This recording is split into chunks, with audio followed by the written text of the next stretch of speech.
በራያ አይታችኋል፣ ሰው ተመልሷል፣ እየኖረ ነው። በጸለምት አይታችኋል፣ ሰው ተመልሷል፣ እየኖረ ነው። ብዙ ኦሮሚያ አካባቢ ተመልሷል፣ እየኖረ ነው። የቸገረን አሁን ወልቃይት አካባቢ ነው።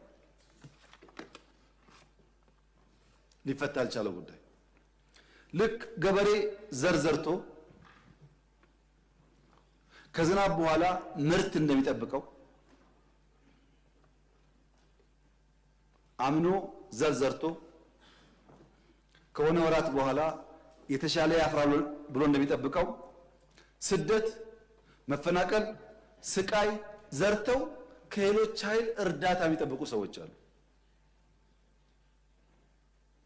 ስቃይ ዘርተው፣ መከራ ዘርተው፣ ችግር ዘርተው የተፈናቀልን አትሄድም ብለው ይዘው ማለት ነው። ተፈናቃይ ያልተመለሰበት አካባቢ ሰው እንዳይመለስ ለፈለገ ሳይሆን ሰዎቹ መመለስ ስለማይፈልጉ ሳይሆን ተፈናቃይን መያዣ ያደረገ ፖለቲካ ኢትዮጵያ ውስጥ በመኖሩ ነው።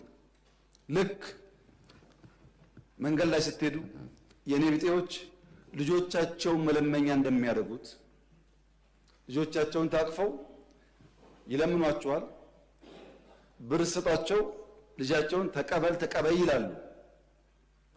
ከተቀበሉና ከሄዱ በኋላ ወዲያው ይቀበሏቸዋል። ታውቃላችሁ፣ የነሱ ስራ ከሰጪው ተቀብሎ ማቀበል ብቻ ነው። ያ ገንዘብ ምን ላይ እንደሚውል አይወስኑም። የኔ ቢጤዎች ልጆቻቸውን መለመኛ እንደሚያደርጉት አንዳንድ ፓርቲዎች ተፈናቃይን የራስ ህልውና ማቆያ ያደርጓቸዋል። ይህን ለማሻሻል ብዙ ሙከራ ተደርጓል። ብዙ ስራ ተሰርቷል። የወልቃይት አካባቢ ነዋሪዎች ከትግራይ የሚፈናቀሉ፣ ከወልቂጤ የሚፈናቀሉ፣ ከአሶሳ የሚፈናቀሉ ወልቃይት በሰላማዊ መንገድ መኖር 100% መብታቸው ነው። ይሄ የፌዴራል መንግስት በጽኑ የሚያምነው ጉዳይ ነው። ነገር ግን ወልቃይትን በሚመለከት ሁላችሁም ታውቃላችሁ፣ ሚስጥር አይደለም። የይገባኛል ጥያቄ በአማራና በትግራይ ክልል ለረጅም ጊዜ ቆይቷል። ሁለቱም ክልሎች ማስረጃ አስደግፈው ተቀባይነት ይኖረው ማይኖረው ይሄ ቦታ ይገባኛል ይላሉ። ፌዴራል መንግስት እያለ ያለው ሰው አይፈናቀል፣ ባለበት ይመለስ፣ ራሱን ያስተዳድር፣ ራሱ ይወስነው ነው። አንድ ሰው እዚህ ተቀምጦ ከሚወስን በሪፍረንደም በህጉ አግባብ ይወሰን ነው። ለምን ማን መወሰን ይችላል? አሁን በዛ ህዝብ ህልውናና መሻት ላይ ማን ከእናንተ መካከል መወሰን ይችላል? ራሱ ህዝቡ ቤቱ ገብቶ በሰላም ኖሮ እኔ ልተዳደር የሚገባኝ እዚህ ወይም እዚያ ነው ካላለ በቀር የትኛው ባለስልጣን ነው በቃ የሚገባህ እዚህ ነው ብሎ መወሰን የሚችለው? ይሄው ባለፉት ዓመታት በዚህ ምክንያት የወልቃይት ህዝብ እንደ የትኛውም ኢትዮጵያዊ የሚገባውን በጀት ማግኘት ሲገባው፣ ትምህርት መደገፍ ሲገባው፣ ጤና መደገፍ ሲገባው ፌዴራል መንግስት ማገዝ የሚገባውን ነገር ሳያግዘው እንዲቆይ ያደረገው ጉዳይ ይሄ ጉዳይ በሰላም ሊፈታ ይሻላል፣ ሁለት ወንድማማች ህዝብ በሚያባላ መንገድ ሊፈታ አይገባውም ከሚል ጽኑ እምነት ነው።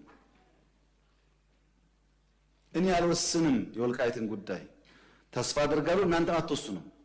የሚወስነው የዛ አካባቢ ህዝብ ነው። ለዚያ ፓርቲዎች አስቻይ ነገር መፍጠር የሚጠበቅባቸው ይመስለኛል። ነገር ግን ከትግራይ ሰው ተፈናቅሎ አማራ ክልል፣ ኦሮሚያ፣ አዲስ አበባ አይኖርም ወይ ያላችሁኝ እንደሆነ በትግራይ ውጊያ የተሳተፉ ወታደሮች የትግራይ ህዝብ አይደለም የተሳተፉ ወታደሮች አሁን ጫካ ብትሄዱ ስራ ላይ ናቸው፣ ፕሮጀክት ይሰራሉ። ወታደሮች አዲስ አበባ ውስጥ ሞልተዋል፣ አርባ ምንጭ ሞልተዋል፣ አዋሳ ሞልተዋል። ሀገራቸው ነው። በሌላውም አካባቢ ይሄ የአጭር ጊዜ ድልን ታሳቢ ያደረገ በዘላቂነት ህዝብ የሚጎዳ ነገር ማድረግ ተገቢ አይመስለኝም። በእኛ በኩል የወልቃይት አካባቢ ነዋሪዎች የተፈናቀሉ ዛሬ ከሰዓት እንኳን ቢመጡ እንቀበላቸዋለን። የኢትዮጵያ መንግስት አቅም በፈቀደ መጠን ኑሯቸው እንዲመቻች እናግዛለን። ጸለምት እንደሆነው፣ ራያ እንደሆነው፣ አዲስ አበባ እንደሆነው፣ ኢሉባቦር እንደሆነው እናደርጋለን። ሌላው ጉዳይ ግን በህዝበ ውሳኔ ሊፈታ ይገባዋል። ይሄ ዲሞክራሲያዊ አካሄድ ብቻ ሳይሆን ህገ መንግስታዊ ነው። ህገ መንግስቱ ባለበት ሁኔታ ውስጥ ያንን ጥሶ መወሰን ለአንዳንዶቻችን የሚቻለን አይመስለኝም። በዚህ አግባብ ቢታይ መልካም ነው። ፕሪቶሪያ ፍቱን መድኃኒት ነው። ቅድም እንዳልኩት አሸንፈን ሰላሙ ይሻላል ብለን ነው የተፈራረምነው። ፕሪቶሪያ ፕራይመሪሊ ለፌዴራል መንግስት የሰጠው ግዴታ መብራት፣ ቴሌኮም፣ አየር፣ በጀት ድጋፍ፣ ባንክ፣ ሰርቪስ ትግራይ ይፈጠር ነው። 100% መልሰናል። 100% ከዛ በላይ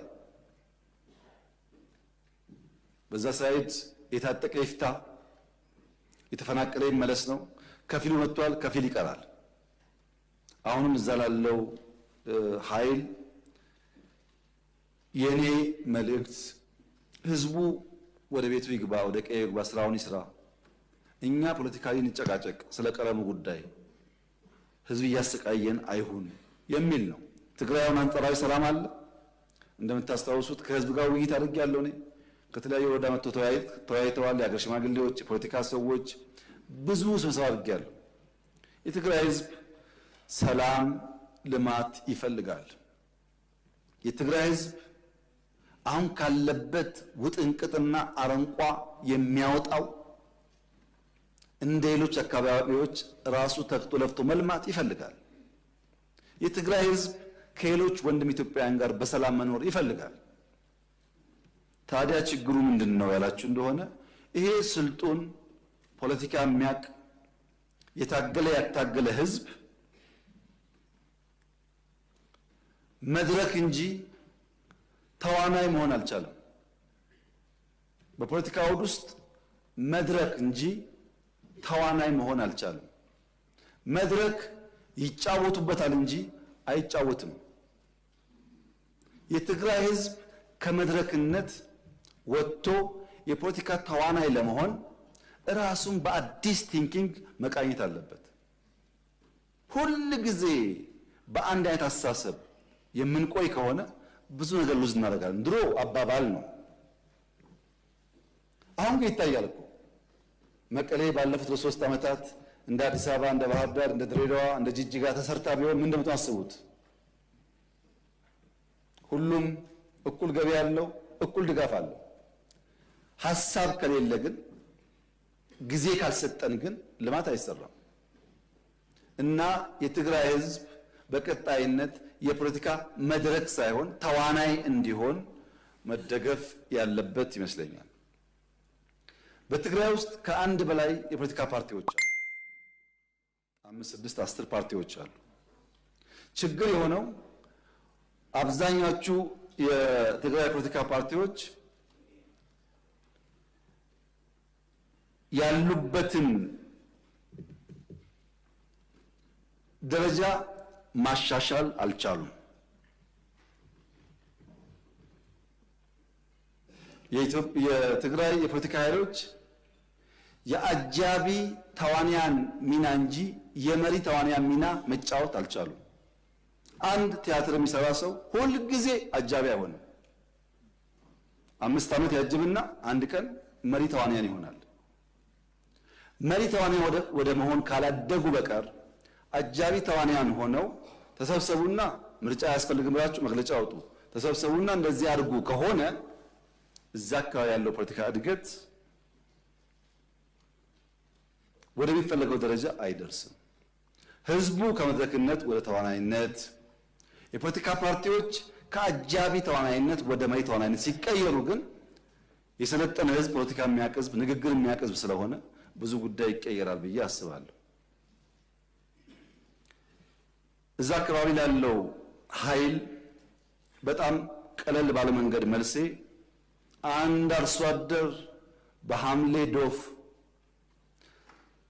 ዝናብ ብቻ ሳይሆን መብረቅ እየጣለ ዝናቡና መብረቁ ከማሳው ያላስቀረውን ገበሬ መስከረም ላይ ወፍ ጮኻለችና ወፍ ስለምትጮህ አልወጣም ወደ ማሳ አይሄድም ብሎ የሚፈራ ገበሬ አይኖርም። ዶፍ ደፍሮ መብረቅ ደፍሮ የወፍ ጩኸት ሲሆን እንደ ሙዚቃ ያየው ይሆናል እንጂ የወፍ ጩኸትን ፈርቶ ከማሳው አይከለከልም፣ አይቀርም። የዚህ መንግስት ታሪክ ይኸው ነው። አሁን ያለው ድምፅ እንደ ወፍ ድምፅ ነው። ዝናቡ መብረቁን አልፈነዋል። ማንኛውም መጠነኛ ትንኮሳዎች እንደ ወፍ ድምፅ ከማስተናገድ ያለፈ ድካም አይኖርብንምና መሰብሰብ ጥሩ ይሆናል።